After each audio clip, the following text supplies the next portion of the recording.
నమస్తే friends, welcome to my channel Ganesh garden and vlogs. ఈరోజు video ఏంటంటే ఫ్రెండ్స్, శ్రీకాళహస్తి టెంపుల్ గురించి అయితే మీకు వివరించే ప్రయత్నం చేస్తా. శ్రీ అంటే సాలీడు, కాళ అంటే పాము, అస్థి అంటే ఏనుగు. అయితే అందుకే దీన్ని శ్రీకాళహస్తి అంటారు. Srikalahasti temple Tirupati bus stand నుంచి 36 కిలోమీటర్ల దూరంలో ఉంది. మన తిరుమల తిరుపతి యాత్రలో భాగంగా ఈ శ్రీకాళహస్తిని అయితే చూడవచ్చు. చాలా దగ్గర ఉంటుంది ఫ్రెండ్స్, ఎందుకంటే చూడదగ్గ ప్రదేశమే, శివాలయం. శ్రీకాళహస్తిలో కొలువైన ఈ లింగం పంచభూత లింగాల్లో ఒకటైన వాయులింగం. దేశంలో ఉన్న పంచభూత లింగాల్లో ఈ లింగం అయితే వాయులింగం అండి. ఈ లింగం చాలా అద్భుతమైన లింగం. ప్రపంచవ్యాప్తంగా భక్తులు అయితే ఇక్కడికి వస్తారు. చాలా అద్భుతమైన టెంపుల్. మొబైల్ అలో లేదు. మనం దర్శనం చేసుకున్న తర్వాతనే మళ్ళీ మొబైల్ తీసుకొని బయటికి వెళ్ళిపోయి బయట మార్గం గుండా భక్త కన్నప్ప టెంపుల్కి అయితే వెళ్ళిపోయి ఆ వ్యూ పాయింట్ నుంచి అయితే శ్రీకాళహస్తి దేవస్థానాన్ని అయితే షూట్ చేయడం జరిగింది. అద్భుతమైన గోపురాలు ఉంటాయి ఇక్కడ. అద్భుతమైన గోపురాలు ఒక వరుస క్రమంలో ఉంటాయి. మీకు ఆ వీడియో కూడా చిన్న చిన్న ఎక్స్ప్లెయిన్ చేసిన నేను. ఈ మూడు అంటే సాలీడు, పాము, ఏనుగు, ఈ మూడు కలిసి పూజ చేసేటి అన్నట్టు. వాళ్ళు శివలింగానికి పూజ చేసేటి, అందుకే వాటి పేరు మీద శ్రీకాళహస్తి అనే పేరు ఏర్పడ్డది. అయితే ఈ మూడు ఎలా పూజ చేసేటంటే, ఏనుగు వచ్చేసి నీళ్లు పోసేది లింగం మీద, పాము వచ్చేసి పూలు పెట్టి పూజ చేసేది, తర్వాత ఈ సాలీడు వచ్చేసి గూడు కట్టేది అన్నట్టు పైన. అట్లా ఈ మూడు వేటి పూజ అది చేసేది. అందుకే ఈ మూడిటి పేరు మీద శ్రీకాళహస్తి అనే పేరు ఏర్పడ్డదని చెప్తారు చరిత్ర. అక్కడ కూడా ఆనవాళ్ళు కూడా ఉంటాయి ఫ్రెండ్స్. టెంపుల్ లోపల స్వామివారు అయితే అద్భుతంగా ఉంటారు. ఈ లోపల దర్శనంలో భాగంగా మనం ఫస్ట్ అయితే పాతాళ గణపతి దేవస్థానానికి అయితే వెళ్తాం. సర్వదర్శనం కానీ 50 రూపాయల దర్శనం కానీ సపరేట్ కూడా వెళ్ళొచ్చు పాతాళ గణపతికి. ఆ పాతాళ గణపతి దర్శనం చేసుకుని తర్వాతనే మనం వరుస క్రమంలో అయితే వెళ్తుంటాం లైన్లో. అయితే ఈ ఆలయంలో రాహుకేతు పూజలు జరుగుతాయి. రాహుకేతు పూజలు అన్ని అంటే డిఫరెంట్గా ఉంటాయండి రేట్స్. మనకి ఏ రేట్ కావాలనుకుంటే ఆ రేట్ అవైలబుల్ అయితే ఉంది. రాహుకేతు పూజలు చేసేసుకుంటారు చాలామంది ఎక్కువ ఈ ఆలయంలో. తర్వాత మనం దక్షిణామూర్తి దర్శనం చేసుకొని బయటకు వచ్చేస్తాం. బయటకు వచ్చేసిన తర్వాత ఇక్కడ అన్నదానం కూడా ఉంటుందండి. ఈ టెంపుల్లో నిత్య అన్నదానం ఉంటుంది. మధ్యాహ్నం 12 నుంచి 3 వరకు ఒకటి టైం ఉంటుంది. తర్వాత 7 నుంచి ఉంటుంది రాత్రి. ఈ 2 సమయాలలో అయితే అన్నదానం చేస్తారు. ఇక్కడ చాలా బాగుంది. ఎందుకంటే మీరు ఎప్పుడైనా టైంకి వెళ్ళారనుకోండి, ఈ దృష్టిలో గుర్తుంచుకోండి. దీనికి 4 గోపురాలు ఉంటాయండి. తూర్పు, ఉత్తరం, పడమర, దక్షిణం 4 గోపురాలు ఉంటాయి. 4 అద్భుతమైన గోపురాలు ఉంటాయి. 4 మార్గాల గుండా అయితే దేవుని దగ్గరికి వెళ్ళవచ్చు. మనం 1వ మార్గం గుండా వెళ్తే బయటికి బస్ స్టాండ్ దగ్గరికి వెళ్ళిపోతాం. ఎదురుగానే మనకు ఆటోలు కానీ అవైలబుల్ ఉంటాయి. ఆటోలు తీసేసుకొని బస్ స్టాండ్కి వెళ్ళిపోవచ్చు, లేదంటే రైల్వే స్టేషన్కి వెళ్ళిపోవచ్చు. అక్కడ నుంచి అయితే మన స్వగ్రామం అయితే వెళ్ళొచ్చు. మేమైతే రైల్వే స్టేషన్కి వెళ్ళేసి రైల్వే స్టేషన్ నుంచి అయితే మళ్ళీ మా మంచిర్యాలకు వచ్చేసినాం. స్వామివారి దర్శనం తర్వాత మనం ఇక్కడ శిఖర దర్శనాలు కూడా చేసుకోవచ్చు. శిఖర దర్శనం లోపల నుంచి ఉంటుంది. అమ్మవారి టెంపుల్ ఉంటుంది, ప్లస్ స్వామివారి టెంపుల్ శిఖర దర్శనాలు చేసుకోవచ్చు. ఇక్కడ శివలింగాలు అయితే చాలా బాగుంటాయండి. ఎందుకంటే లోపల మొత్తం అద్భుతమైన నిర్మాణం ఉంటుంది. శ్రీకృష్ణదేవరాయలు గారి నాటి నిర్మాణం కదా, చాలా అద్భుతమైన నిర్మాణాలు ఉంటాయి. ఎందుకంటే మీరు లోపల గమనించవచ్చు. ఎందుకంటే పాత గుడి, చాలా పురాతనమైన గుడి, అద్భుతమైన కళా సృష్టి ఉంటుంది. ఎందుకంటే నేను చాలా అద్భుతమైన ఈ నిర్మాణం అయితే నేను చూసిన టెంపుల్లో ఇది ఒక టెంపుల్ అయితే అద్భుతమైన టెంపులే. సో శ్రీకాళహస్తి భక్త కన్నప్ప టెంపుల్ అయితే నేను దర్శనం చేసుకున్నా ఫ్రెండ్స్. భక్త కన్నప్ప టెంపుల్ ఇక్కడ శ్రీకాళహస్తి లోపల నుంచి ఒక 350 మెట్లు ఉంటాయి. ఆటో కూడా వెళ్ళొచ్చు ఫ్రెండ్స్. ఇది ఒకటి మాత్రం గమనించుకోండి. ఈ టెంపుల్ దర్శనం కోసం 20 రూపాయల ఛార్జ్తోనే ఆటోలు కూడా తీసుకెళ్తారు. కానీ చాలా వ్యూ బాగుంటుంది ఫ్రెండ్స్. ఎందుకంటే మీకు చూడండి మీరు, శివపార్వతుల విగ్రహాలు అయితే మనకు ఇక్కడ నుంచి అంటే దాదాపు మనకు ఎక్కడ చూసినా కనబడతాయి. శ్రీకాళహస్తి మొత్తం చూసినా కనబడతాయి. ఆ వ్యూ పాయింట్ మనం చూస్తాం అక్కడికి వెళ్ళి. చాలా అద్భుతంగా ఉంటుంది. ఈవినింగ్ పూట వెళ్తే గిట్ట మీరు సంతోషంగా బయటకు వస్తారు. మధ్యాహ్నం టైం అయితే కొంచెం ఎండ ఎక్కువ ఉన్న టైంలో అయితే వెళ్ళకండి. ఈ విషయాలు అయితే మీకు చెప్పాలనుకున్నా. ఈ టెంపుల్ చూపించుకుంటే మీకైతే మాట్లాడతా. ఇంకా శ్రీకాళహస్తి టెంపుల్ గురించి అయితే మీకు చెప్పవసరం లేదు. శ్రీకాళహస్తి టెంపుల్ మొత్తం వ్యూ అయితే మీకు ఇక్కడ కవర్ చేసాను నేను. ఈ శ్రీకాళహస్తి టెంపుల్లో స్వామివారి దర్శనం అయితే చాలా అద్భుతంగా జరుగుతుంది. అమ్మవారు కూడా దర్శనం ఉంటుంది ఫ్రెండ్స్. శ్రీకాళహస్తి ఎంట్రీలో ఈ విగ్రహాలు అయితే చాలా బాగా కనబడతాయండి. ఎందుకంటే రాహుకేతు పూజలో భాగంగా చాలామంది విగ్రహాలు అయితే ప్రతిష్ఠ చేస్తారు కావచ్చు నాకు, ఎందుకంటే అదే అనిపిస్తుంది. చాలా విగ్రహాలు అయితే ఇక్కడ మనకు వచ్చి శ్రీకాళహస్తి వ్యూ పాయింట్ ఇది నేను చెప్పిన కదా, భక్త కన్నప్ప టెంపుల్ నుంచి. దేశవ్యాప్తంగా ఉన్న ప్రముఖ శైవక్షేత్రాల్లో ఈ క్షేత్రం ఒకటి ప్రసిద్ధి చెందింది. వాయులింగంగా ప్రసిద్ధి చెందిన ఈ క్షేత్రం చాలా అద్భుతమైన టెంపుల్. కాళహస్తీశ్వర గుడి, ఎన్ని గోపురాలండి. చూడండి, అది మెయిన్ గోపురం. గర్భగుడి కూడా చూపించే ప్రయత్నం అయితే చేస్తాం మీకు. ఇంత మంచిగా ఉంటుందని అనుకోలేదు అసలు నేను. కాళహస్తీశ్వర స్వామి వ్యూ అయితే నాకు మీకోసమే నాకైతే ఇది చూపెట్టినట్టు అనిపిస్తుంది. ఇది భక్త కన్నప్ప టెంపుల్ కాడ నుంచి అయితే తీస్తున్నా వీడియో. అవతలేమో చెరువు. ఈ మోస ఎందుకు వస్తుందంటే మెట్లు ఎక్కుతున్నాయి కదా, మోస వస్తుంది. ఇదో గోపురం, ఇది గోపురం. భక్త కన్నప్ప కూడా అక్కడ ఉంది పైన.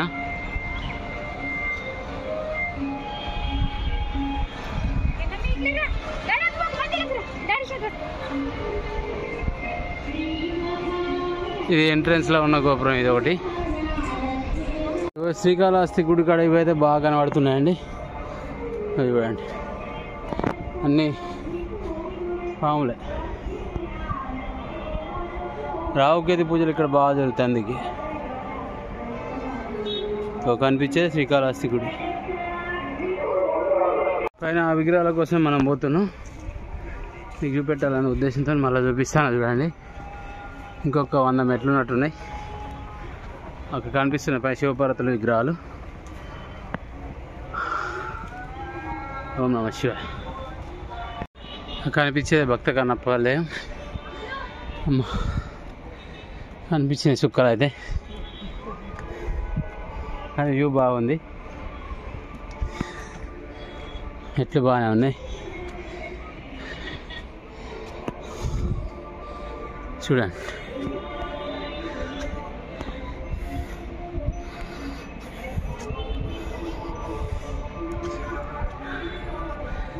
నమః శివాయ, నమః శివాయ.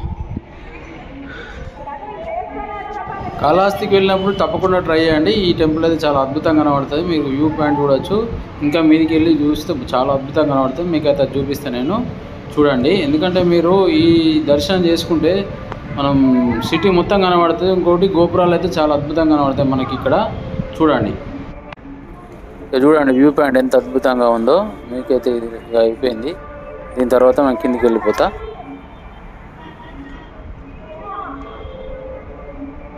ఇంత చూస్తే వ్యూ అయితే మాత్రం అదిరిపోయింది. ఇంత దూరం వచ్చినందుకు. ఇదే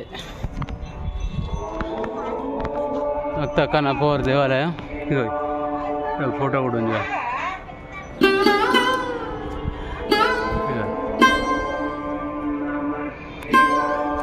చాలా అద్భుతంగా ఉంది కదా. ధ్వజస్తంభం చూడండి. ఇది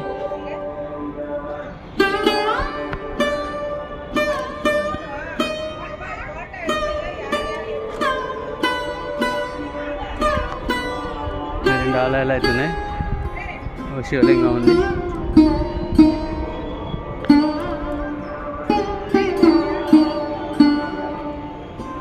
ఇక్కడ శ్రీకాళహస్తి ఆలయం ఇలా చూపిస్తానైతే నేను అస్సలు ఎక్స్పెక్ట్ చేయలేదు. నాకైతే చాలా అద్భుతంగా అనిపిస్తుంది. ఇవన్నీ గోపురాలు మొత్తం వరుస క్రమంలో ఉన్నాయి. అది పెద్ద గోపురం. అక్కడ ఒక ఆలయం ఉంది, అది కూడా ఇదే సేమ్.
చూడండి అక్కడ కనిపిస్తుంది. ఎంత చాలా పెద్దగా ఉన్నాయి. మనకు మాత్రం వీడియోలు చాలా చిన్నగా కనబడుతున్నాయి. చూడాలి, చాలా పెద్దగా ఉన్నాయి విగ్రహాలు అయితే. అమ్మవారిని శివపార్వతి విగ్రహాలు.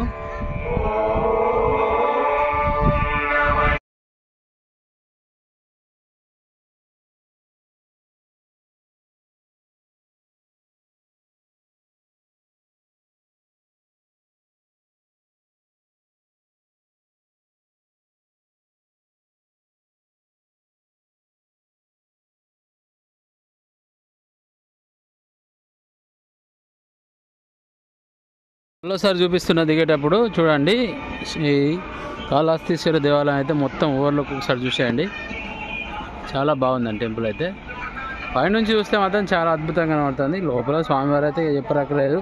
లోపల గుడి అయితే మీకు అస్సలు ఊహకందే శ్రీకృష్ణదేవరాయల కాలం నాటి గుడి.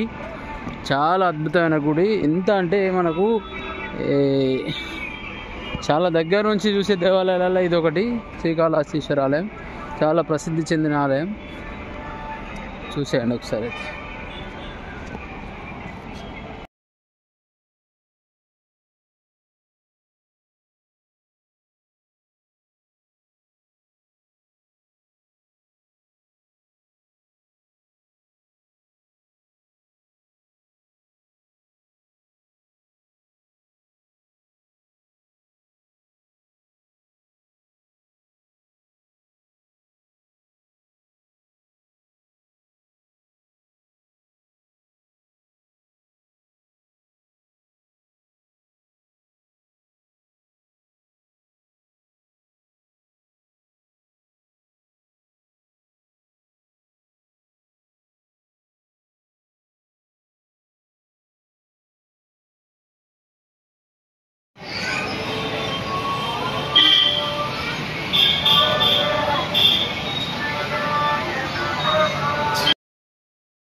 వచ్చినప్పుడు అయితే మొత్తానికి అయితే శ్రీకాళహస్తి వచ్చేసాం. శ్రీకాళహస్తిలో మాకు నైట్ 8:30కి ట్రైన్ ఉన్నది. పెద్దపల్లి ట్రైన్ సేమ్ మళ్ళీ ఏసీ బుక్ చేసుకున్నాం ఈసారి అయితే. కొన్ని సందర్భాల్లో తప్పదు, ఎందుకంటే మనం మలిసిపోవద్దు అనుకుంటే ఏసీ బుక్ చేసుకోవడం బెటరు. ఇక్కడైతే బుక్ చేసుకున్నాం. Srikalahasti railway station.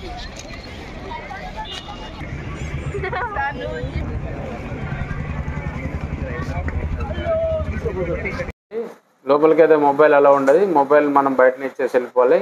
ఇంతకుముందు బయట ప్రాంతాల్లో మొత్తం తిరగనిచ్చేవారు, మొబైల్ తీసుకుని వెళ్ళనిచ్చేవారు. మొబైల్ లోపలికి మాత్రం అలా చేయకపోయేవారు.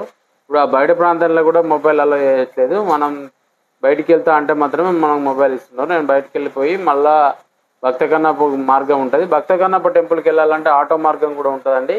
ఈ విషయాన్ని మీరు గమనించుకోండి. ఆటో మార్గం ఎలా ఉందంటే మనకు ఒక 100 మెట్ల వరకు 100 మెట్ల దగ్గర ఆపేస్తాడు అన్నట్టు ఆటో. అక్కడ వరకు వే ఉంది, ఆ తర్వాత వే లేదు. మీరు ఈవినింగ్ పూట వెళ్తే మాత్రం చాలా అద్భుతమైన దర్శనాలు అయితే జరుగుతాయి. అద్భుతమైన వ్యూ ఉంటుంది అక్కడ నుంచి. మధ్యాహ్నం అయితే వెళ్ళకండి, ఎందుకంటే నేను మధ్యాహ్నం వెళ్ళిన 4 గంటల ప్రాంతంలో మేము అక్కడ 4 దర్శనం అయిపోయిన తర్వాత 5 గంటల ప్రాంతంలో వెళ్ళిన. 5 గంటల ప్రాంతంలో వెళ్తే అక్కడ ఎండ ఉంది ఇంకా కూడా. సో ఎండ ఉంటే మనకి ఏమవుతుందంటే మనల్ని కొంచెం చెమట వచ్చి మనకి ఇబ్బంది పెడుతుంది. సాయంత్రం 6 గంటల ప్రాంతంలో వెళ్తే చాలా అద్భుతమైన వ్యూ ఉంటుంది. మార్నింగ్ అయినా పర్లేదు, మార్నింగ్ కూడా బాగుంటుంది. అయితే ఈ శివపార్వతుల విగ్రహాలు ఉంటాయి, మీకు చూపిస్తా వీడియోలో. దయచేసి నా ఛానల్ సబ్స్క్రైబ్ చేయండి, లైక్ చేయండి, షేర్ చేయండి. అయినా మర్చిపోతే మళ్ళీ వీడియోలో కూడా చెప్తా ఫ్రెండ్స్. ఎందుకంటే మనకి ఇక్కడ తిరుమల తిరుపతి దేవస్థానం కూడా వీడియో చేసేది ఉంది, ఆ వీడియో కూడా చేస్తా. థ్యాంక్ యూ ఫ్రెండ్స్, ఉంటా. By by.